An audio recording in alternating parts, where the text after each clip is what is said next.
Do you stand for freedom and the United States Constitution and against oppressive, fascist, treasonous government? Well, there may be a warrant out for your arrest because being a good Samaritan is highly illegal. But just for the record, I'd like to display the following video footage. Doing your job, right? Just doing your job. What in the hell is money worth to you guys? Freedom! That's who you work for, huh? Why were you? How much did you enjoy the land? What's your kids gonna have when they grow Yeah, up? what are they gonna have? It'll be a dictatorship. That's what they'll have. Yeah. How did you work for this? The King's Army. They would sell his cattle. Only we discovered a big problem. No one in Nevada would touch Bundy's cattle for fear of being blacklisted. The sale yards are very nervous about taking these, what has in the past been basically stolen cattle from the federal government. Documents show BLM paid a Utah wrangler $966,000, almost $1 million, to collect Bundy's cattle, and reportedly $300,000 for a Utah auctioneer to sell them. Look over where the bus Wow. They just brought the command unit. The what unit? Command unit. Mobile command unit. We've got a command unit out here. What's that for? That's a paddy wagon. Yeah, that's a paddy wagon. Why? Tensions reached a boiling point yesterday after rangers tased a man twice. Another woman told us a BLM ranger knocked her to the ground. Hey! Hey! Hey! Listen to me, come here. Listen to me. You get on the record. I want you to talk to me right now. Yeah. Back up, okay? Yeah. I want you to tell the American public what you just saw, dude, all right? I want you to tell them. What did you just say? Enemy aggressors. This is the road I grew up on. This is the road I grew up on. 1359 Riverside Road, Highway 170, Nevada. And I just saw federal agents throw my aunt on the ground. I saw my cousin get tased 3 times. I saw him pull dogs and sick it on a pregnant woman. This is America, and they are the aggressors. We're not the aggressors. As this video shows, destroy his water tanks, water lines, and fences. Bundy also blames the BLM for allegedly killing 2 prize bulls. One shot 5 times, the other allegedly while in a holding pen. Now, BLM trucks also appear to have run over a tortoise den during the operation. This isn't helping the desert tortoise. In fact, when we were over there, you saw where they backed right over and crushed down a tortoise burrow. I mean, how's that conservation? My statement to the American people, I'll do whatever it takes to gain our liberties and freedom back. All right, Clive, and we're going to follow this story very closely. Citizens also followed his story very closely, some responding with a call to action, posting videos about a revolution in Nevada. It's a green light. I repeat, it is a go. We will be showing up in Nevada to support Clive and Bundy. Now, armed militiamen are making their way in to defend. Where the militia has arrived in support of Clive and Bundy in his standoff against the federal government, where the Bureau of Land Management has surrounded his ranch with snipers, helicopters, and heavy equipment. Governor Sandoval and Senator Dean Heller have condemned the actions of the BLM. Bundy delivered an ultimatum to Clark County Sheriff Doug Gillespie to arrest federal officers. He turned his demand into a mandate for county sheriffs nationwide to arrest and disarm federal officers. Disarm the Park Service.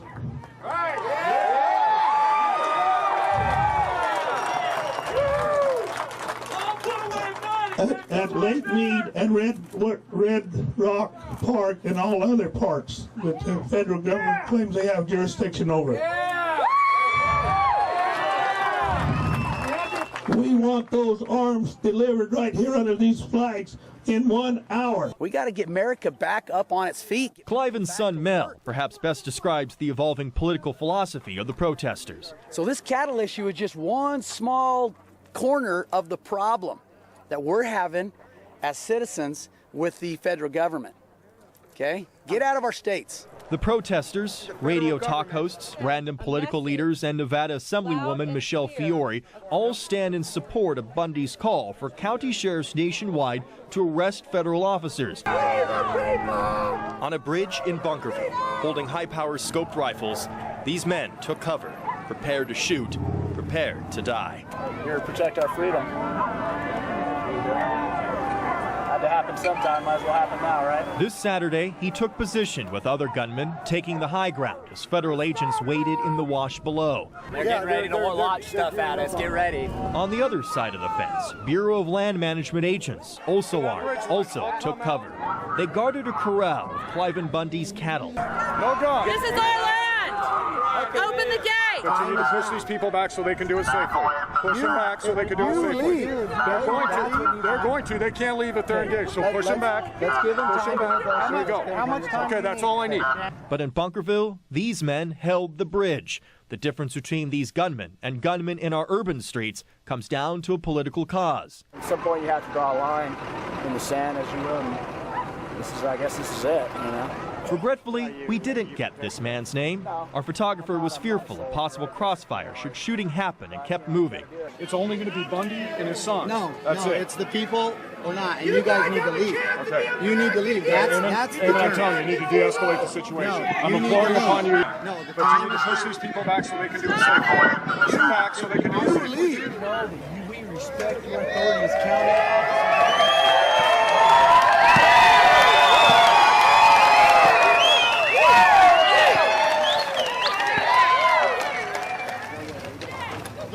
Has now been won!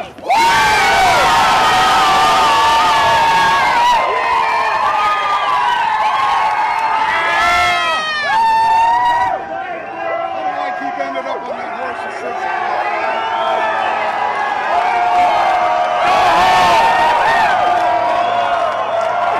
Go back to Washington! Go back to China!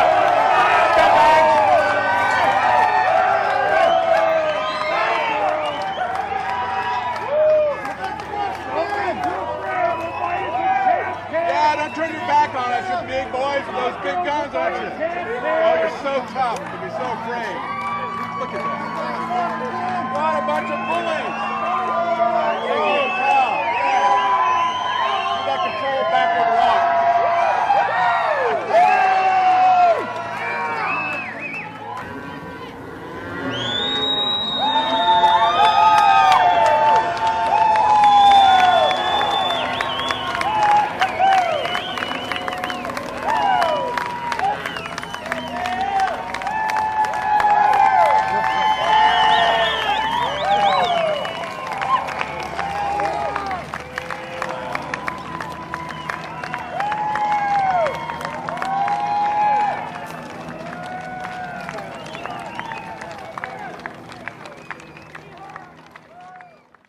This gunman and the others pledged to be back because these anti-federalist protesters got their first victory. In the county that I reside in, where I serve, started seeing the excessive use of force and people getting guns pointed at them by federal officers for standing for the liberty for the individual American. It's excessive use of force. It's uncalled for. It's unacceptable. Guess what?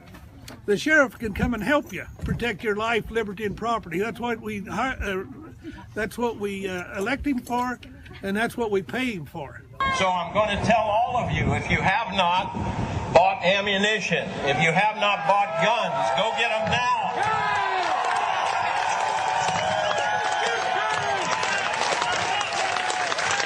Go get them now, because you won't be able to get them much longer. And I've talked with other county commissioners down in the central part of our state, and let me tell you what I was told. It says that our county sheriffs are already having nose-to-nose confrontations with the federal fish and game officers. What the heck are we having federal fish and game officers running around here for? Fish and game, hunting is regulated by the state. That's the proper way it should be done. Now we got federal fish and game officers running around here.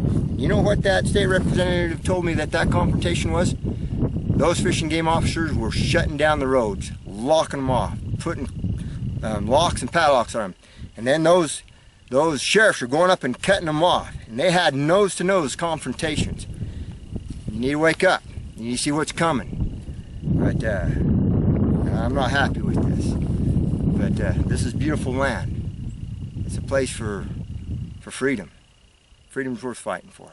To take a stand, to stand between bad government, bad choices, bad decisions, and the way people are treating the people that I am I am sworn to protect and defend them, whether they're from my county or whether you come to our county to visit or recreate, or if you have a business or if you're just traveling through. I have a duty and an obligation to keep you from bad government.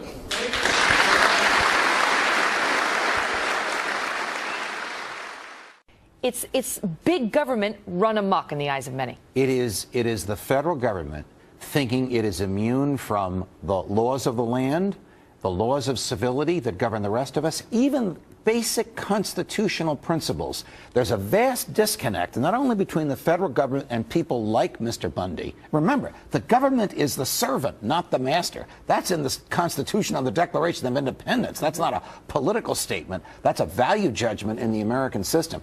But the federal government believes, look, it is boasting about the fact that it has destroyed his property. The government is subject to the laws like everyone else. They destroy his property, they have to pay for it.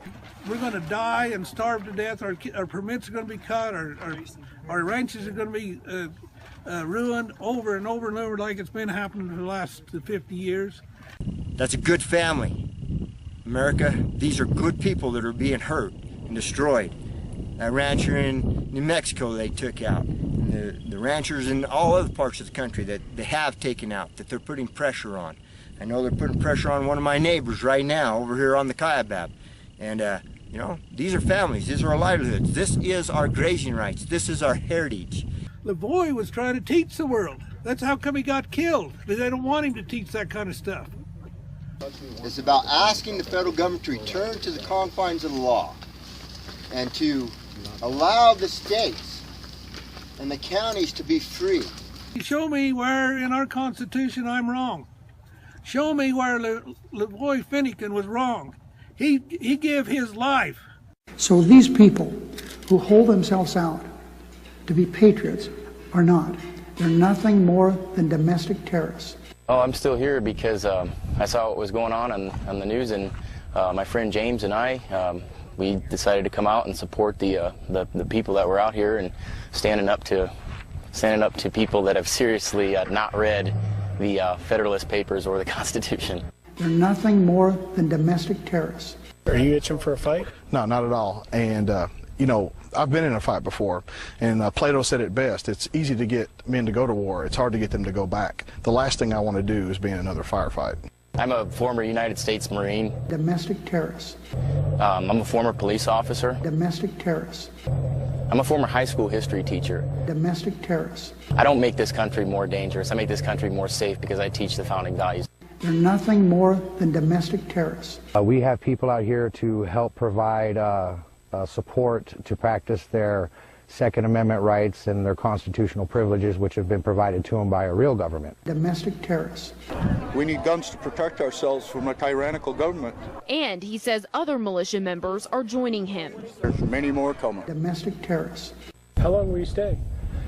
Until Mr. and Mrs. Bundy look at me in the eyes and tell me they're safe and secure and I can go home to my family and tend to my business that I got down there. Domestic terrorists. And we're here just to give them a security blanket to help them rest easy at night so they can go about their day-to-day business here at the ranch. I repeat, what went on up there is domestic tourism. Okay, domestic terrorism, not tourism.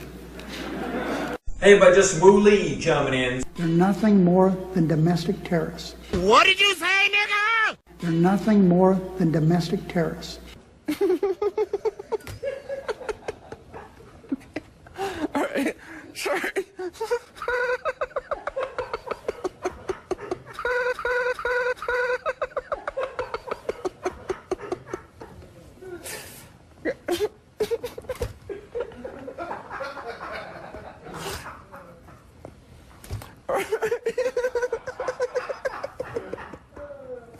Sorry, this has actually never happened to me. You always see this sort of thing on YouTube and you don't think it actually happened to me. All right. Sorry, all right.